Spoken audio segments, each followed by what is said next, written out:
Bonjour.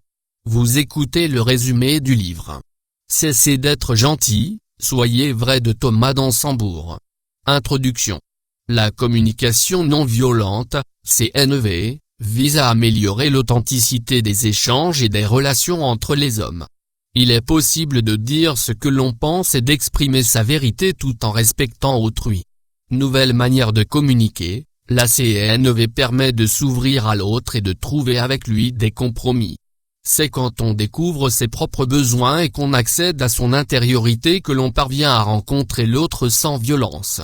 En écoutant ce résumé, vous découvrirez que l'on peut être soi-même, sans complaisance et sans masque, en présence des autres. Chapitre 1. Identifier ses besoins et en formuler une demande négociable permet de ne pas se sentir étranger à soi-même. L'homme communique mal avec ses pairs. Il use de violence affective.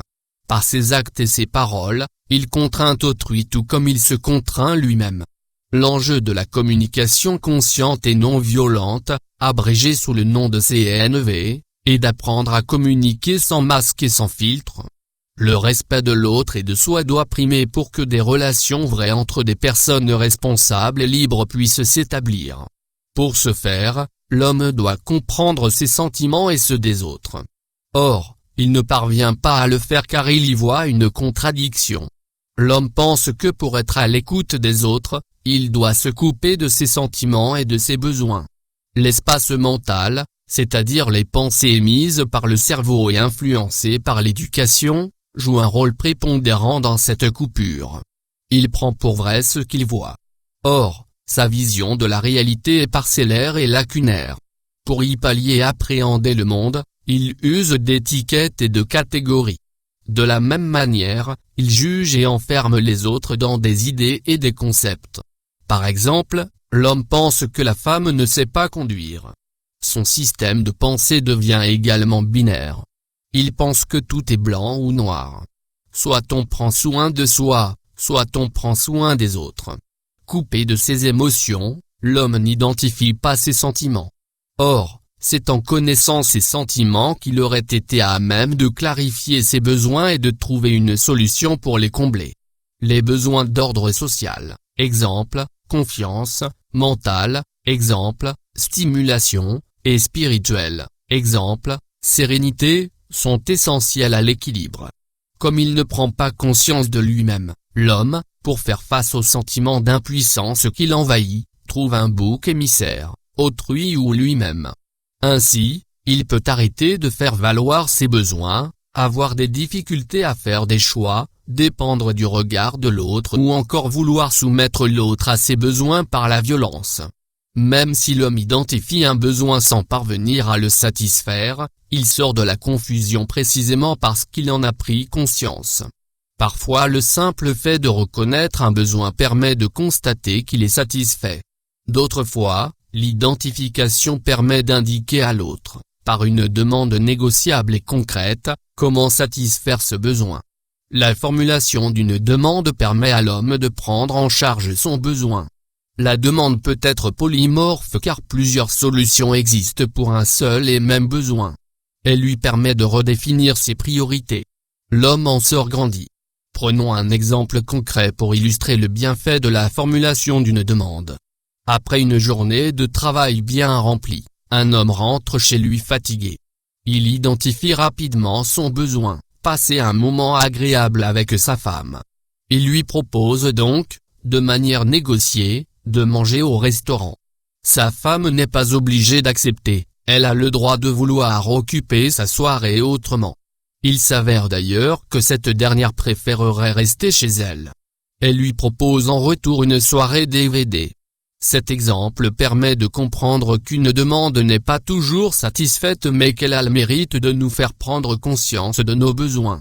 Il permet également de constater l'importance d'une formulation négociée. L'autre a un droit de réponse et peut proposer une nouvelle solution pour satisfaire le besoin. Se renfermer sur soi-même est donc inutile. Il faut être à l'écoute de ses besoins, les formuler et essayer de les satisfaire tout en garantissant la liberté de son interlocuteur. Chapitre 2. Les 3 éléments clés d'une conversation vraie avec autrui sont L'observation neutre, sans jugement, la prise de conscience de ses sentiments et la formulation d'une demande négociée. Pour prendre soin des autres et de soi sur le long terme, il convient de ne pas agir par devoir ou par obligation. Être à l'écoute des autres doit procurer une sensation de plaisir et de bien-être.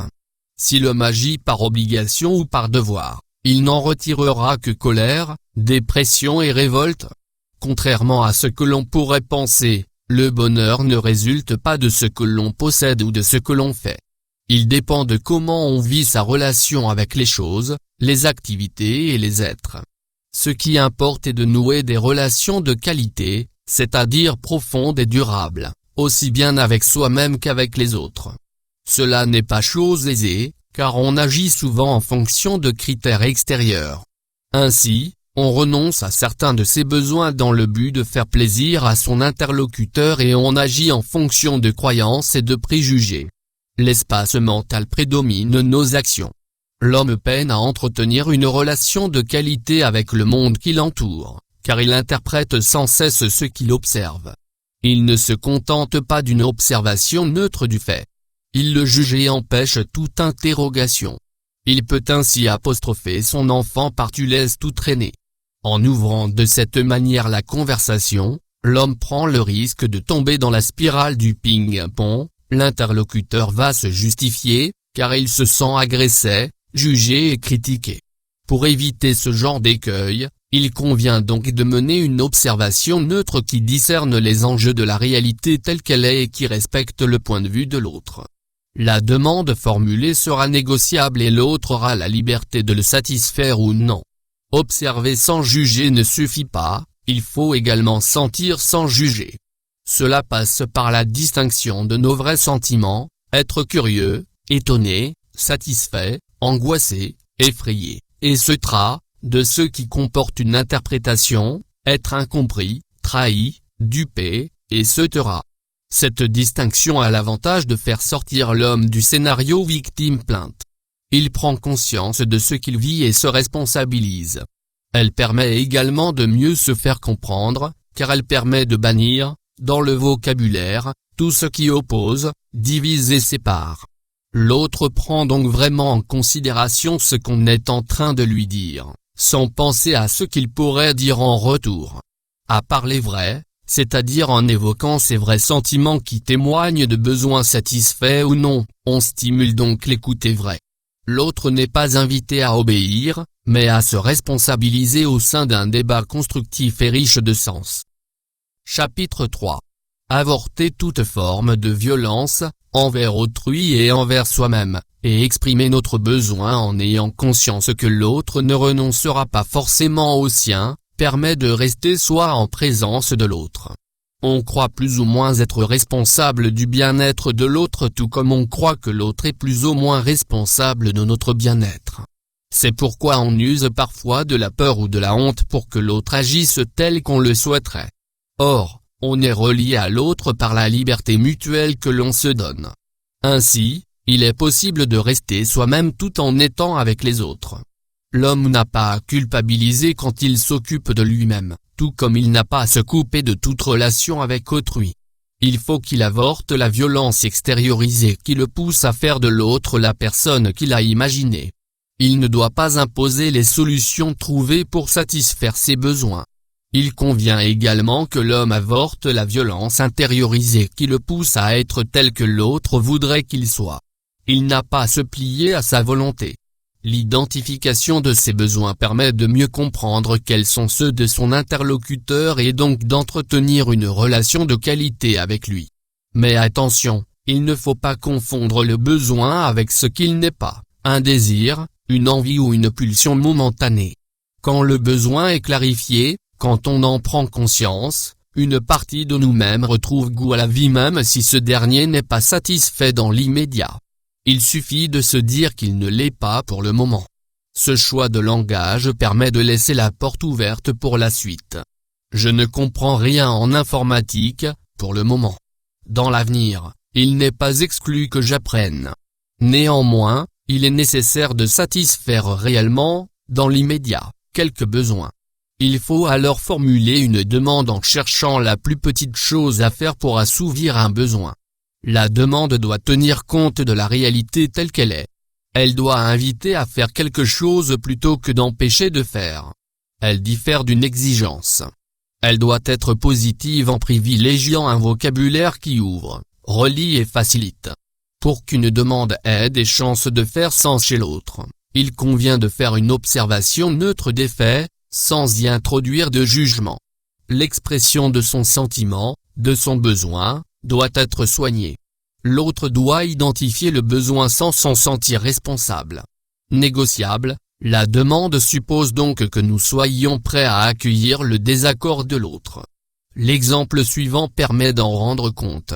Quand je vois tes chaussettes qui jonchent le sol, je me sens contrarié parce que j'ai besoin d'aide pour tenir la maison propre et je voudrais savoir si tu serais d'accord pour les ranger. On voit bien que ce n'est pas parce qu'on exprime notre besoin que l'autre va nécessairement renoncer au sien. De la même manière, ce n'est pas parce qu'on laisse l'autre exprimer son besoin que l'on sera obligé d'enterrer le sien. Chapitre 4. L'empathie permet de quitter la zone de méfiance, à l'origine de relations de dépendance avec autrui, pour une zone de confiance, source d'autonomie et de liberté. Bien souvent, l'homme est incapable d'écouter son interlocuteur déballer ce qu'il a sur le cœur sans rien dire ou sans rien faire. Or, bien communiquer demande de tout écouter au risque de ne pas tout comprendre. Aussi, pour s'assurer que l'on a bien saisi ce qui tourmente autrui, il peut être utile de reformuler ses propos. Si l'on est passé à côté d'un élément, notre interlocuteur répétera ou reformulera. En réalité, il est bien rare que ce dernier ou nous-mêmes ose se confier sans filtre. L'homme reste souvent dans la zone de méfiance. Lors d'un échange, celui qui émet le message a peur de tout dévoiler. Il s'imagine qu'en livrant ses sentiments et besoins il mettra à mal son identité car il montrera qu'il est vulnérable. Il ne dira pas tout parce qu'il souhaite se protéger du regard de l'autre. De la même manière, la capacité d'écoute de celui qui réceptionne le message n'est pas maximale. Ce dernier a l'impression qu'il devra cesser d'être lui-même pour être à l'écoute de l'autre. C'est pourquoi il garde une certaine distance. Il arrive que l'individu sorte de la zone de méfiance. Dans un premier cas, il peut devenir un tyran. Il impose ses besoins avec autorité et pouvoir et ne prête pas attention aux besoins de l'autre. Dans un second cas, il peut devenir une victime. Il renonce à exprimer ses besoins car ces derniers ne sont jamais reconnus comme tels par les autres. La peur doit laisser place à la confiance, complètement absente des trois formes de communication précédemment exposées. Pour ne pas devenir une personne, une personne polie, souriante, morte de peur et qui n'ose rien faire ou dire, il convient de ne plus être dans un rapport de dépendance avec son interlocuteur. L'autonomie et la liberté doivent prévaloir dans nos relations avec les autres. Tel est l'objectif de la CNV qui prône une qualité de présence à soi, oser exprimer ce que l'on ressent, et à l'autre, écouter de manière la plus complète. Une zone de confiance est accessible à condition de n'être qu'une présence bienveillante pour l'autre. La souffrance d'autrui ne doit jamais être minimisée. Il est nécessaire de ne pas le conseiller, de ne pas lui faire la morale et de ne pas lui faire part de notre expérience personnelle. Sa souffrance doit pouvoir s'exprimer pleinement. L'empathie est donc la clé de la qualité de la relation. Il faut commencer par ne rien faire. Tout écouter, sans dire un mot, c'est comprendre que l'autre dispose en lui-même des ressources pour se guérir. Il n'a pas besoin de nos conseils mais seulement de notre présence, muette. Cette dernière lui permet d'explorer ses sentiments et besoins. Il faut aller à la rencontre de l'autre et accueillir ses peines. Discuter et écouter l'autre est loin d'être une perte de temps car chacun prend conscience de ce que l'autre vit vraiment. Chapitre 5. Effectuer un chemin vers soi, prendre conscience de ses sentiments et besoins, est nécessaire avant de pouvoir rencontrer l'autre. Les hommes croient véritablement se rencontrer quand ils sont en face. S'ils ont l'impression de communiquer clairement, la réalité est tout autre. Ils échangent des formules toutes faites, sur le temps qu'il fait par exemple, ou bien ils se disputent, car ils reçoivent un message qu'ils ne sont pas à même de décoder. S'ils ont conscience de ce déficit de communication, les hommes peuvent adopter une façade anodine. Cette dernière est une sorte de profil neutre. Ils se montrent et s'expriment pour faire savoir aux autres qu'ils existent et qu'il faut compter avec eux. Mais ils ne se montrent pas tels qu'ils sont de peur d'être mal jugés et de faire l'objet de critiques. L'utilisation d'une telle façade est nocive. On ignore volontairement ses propres besoins et sentiments, mais aussi ceux des êtres qui nous entourent. On se replie sur soi-même. Cette relation dictée par notre espace mental n'est ni viable ni enviable. Pour rencontrer l'autre, il est important que l'homme, préalablement, descende dans son puits, c'est-à-dire à l'intérieur de lui-même. En faisant cela, il prend alors conscience qu'il est animé par les mêmes besoins qu'autrui, la reconnaissance, la liberté, l'autonomie, la sécurité affective et matérielle par exemple. L'homme a ainsi l'occasion d'abandonner un langage qui le sépare et le divise des autres, pour en adopter un qui le rassemble. Les hommes pourraient réellement communiquer par une sorte de nappe phréatique commune. L'image permet de comprendre que chacun doit d'abord faire un chemin vers lui, en lui, avant de pouvoir construire un chemin vers l'autre. La rencontre demande donc un mouvement lent et intérieur qui part de soi pour glisser tout doucement vers l'autre. On fait le point sur ses besoins en entrant en soi-même, puis on fait le point avec celui auquel on s'adresse. Je lui demande quels sont ses besoins tout en conservant les miens. Soit lui et moi sommes d'accord sur la manière de satisfaire un même besoin, soit nous sommes d'accord sur notre désaccord. La rencontre demande donc un espace de confiance et de liberté. Elle doit être entretenue. Cette maintenance peut passer par la création de groupes de parole dans divers lieux, entreprises, hôpitaux, institutions scolaires. Ces groupes permettent de lever les bruits de couloir, les ragots, les malentendus et les non-dits. Chapitre 6. Être soi est possible et requiert d'interagir sans complaisance, sans jouer de rôle, en assumant notre singularité face à des hommes différents et en exprimant nos désaccords. Nos relations avec autrui nous ont appris à faire et non à être. Élevés à l'amour conditionnel je t'aime si, nous avons appris à correspondre aux attentes de l'autre sans être nous-mêmes, puisque n'ayant jamais pris conscience de notre bien-être. Comme on se sent plus ou moins responsable du sentiment de l'autre, on cherche à faire ou dire la bonne chose dans une logique de performance. On ne permet donc pas à notre interlocuteur de trouver par lui-même des solutions à ses problèmes. On le prend en charge en minimisant sa douleur et en flattant notre conscience. On est fier de soi, car on a tout fait pour que l'autre souffre le moins possible. En réalité, à défaut de prendre en charge, il faudrait arriver à prendre soin, faire confiance et reconnaître que l'autre dispose, en lui, des ressources pour conjurer son mal. Comme nous n'avons pas appris à être aimés pour ce que l'on est vraiment, on se comporte comme autrui souhaiterait que l'on soit. Or, la rencontre ne peut avoir lieu qu'entre des êtres et non des rôles. Il ne faut pas donc empêcher l'autre d'être lui-même, mais l'aimer pour ce qu'il est et ce qu'il peut devenir. Cessons donc de culpabiliser l'autre en lui disant « tu as changé, tu n'es plus comme avant ». Cette expression témoigne de notre conception de la différence. Cette dernière nous apparaît comme menaçante, car elle nous donne l'impression que l'on devra s'adapter à ce changement pour toujours correspondre à ses attentes. Autrui est alors vu comme un empêcheur, il nous empêche d'être nous-mêmes. C'est pourquoi beaucoup d'entre nous choisissent la facilité et ne fréquentent que des personnes qui leur ressemblent. Animés par la peur de l'autre, on ne cesse d'être gentil. On fait preuve de complaisance sans avoir le goût profond de contribuer au bien-être de l'autre.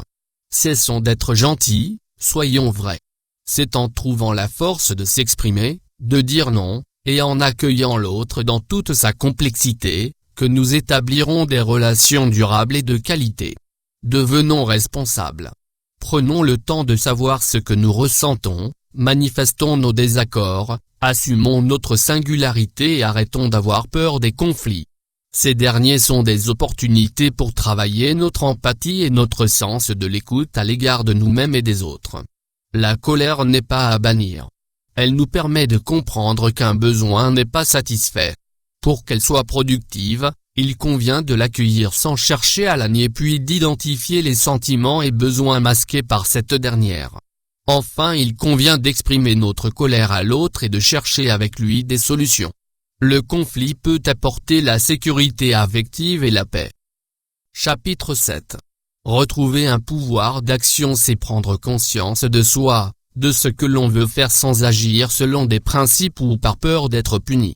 Si on attribue aux autres la responsabilité de ce qui nous arrive, c'est que la liberté effraie plus que la contrainte. Pour rester soi-même, il est important de se demander si derrière chaque il faut, tu dois, il y a un je voudrais. On ne peut pas agir par réflexe et automatisme. Une petite fille à qui on ordonne de mettre ses pantoufles a toutes les chances de ne pas s'exécuter, car la demande ne fait pas sens chez elle. Décoder ces formules de contrainte est un excellent travail de responsabilisation et de retour sur soi. Cela permet, par exemple, de comprendre soi-même pourquoi le langage des il faut est à éviter. Ce dernier donne l'impression que l'on décide pour les autres et que l'on sait mieux que tout le monde. Cela permet aussi de comprendre que notre excuse « je n'ai pas le temps » ou « je n'ai pas le choix » ne tient pas la route. Nous sommes des êtres responsables. Par conséquent, quand je décide de délaisser mon foyer pour me consacrer à mon travail, je choisis certaines priorités. Ces dernières ont effectivement un impact sur la répartition de mon temps. Mais j'aurais également pu choisir de faire de mon foyer ma priorité.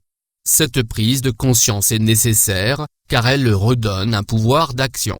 Souvent, l'interlocuteur qui peut nous aider à trouver des solutions c'est nous-mêmes. Suivre une règle, comme celle de mettre ses pantoufles ou de ranger ses affaires, n'a pas toujours un sens ou le même sens pour tout le monde.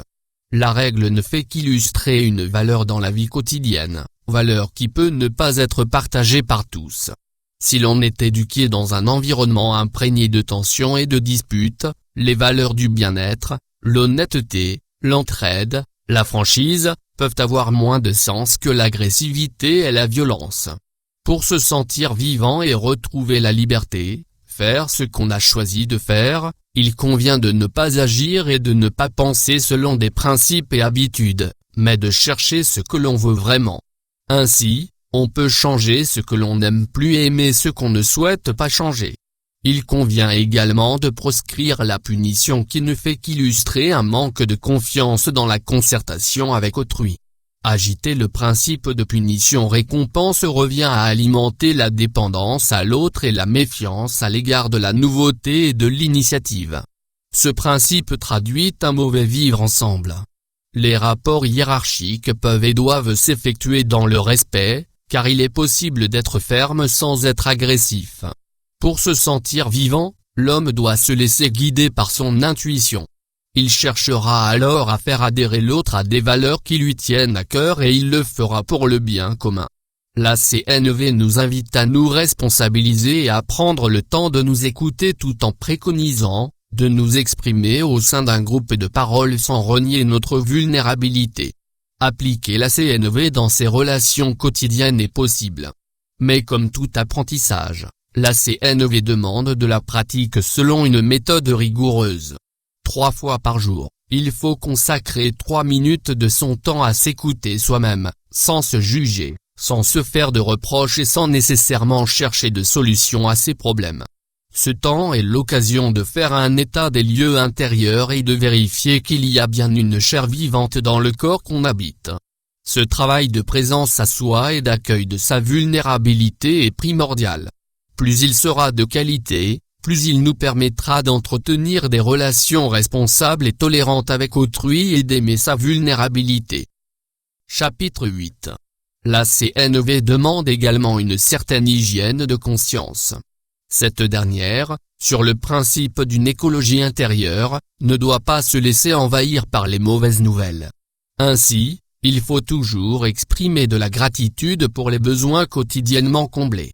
Il ne faut jamais oublier de se réjouir d'avoir 2 mains, 2 yeux et de respirer.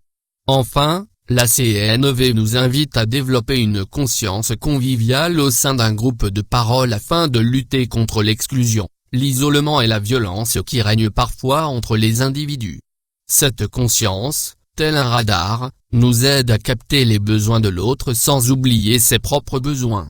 Ainsi, elle nous fait coexister les valeurs suivantes, l'autonomie et l'appartenance, la liberté et la responsabilité, la présence à soi et la présence à l'autre, la dignité et l'humilité, la conscience de l'individu et la conscience de l'univers. En effet, la violence, qu'elle s'exprime où soit tue, n'est pas l'expression de notre nature. L'homme n'est pas un loup pour l'homme. La violence traduit seulement notre frustration. Elle surgit quand des besoins ne sont pas reconnus comme satisfaits et se manifeste chez des individus qui n'ont pas pris soin de leur souffrance. En aucun cas la violence ne résout des conflits.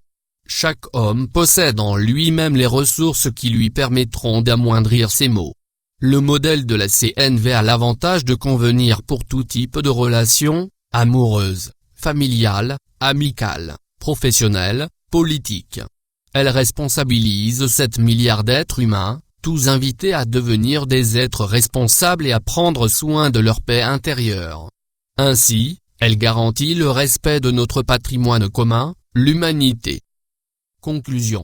L'homme s'empêche souvent d'être lui-même pour s'intégrer et vivre avec les autres. Il est temps désormais qu'il soit vrai et qu'il se responsabilise. Autrui ne l'empêche pas d'être lui-même en lui imposant un comportement. Il se coupe tout seul de ses besoins et désirs.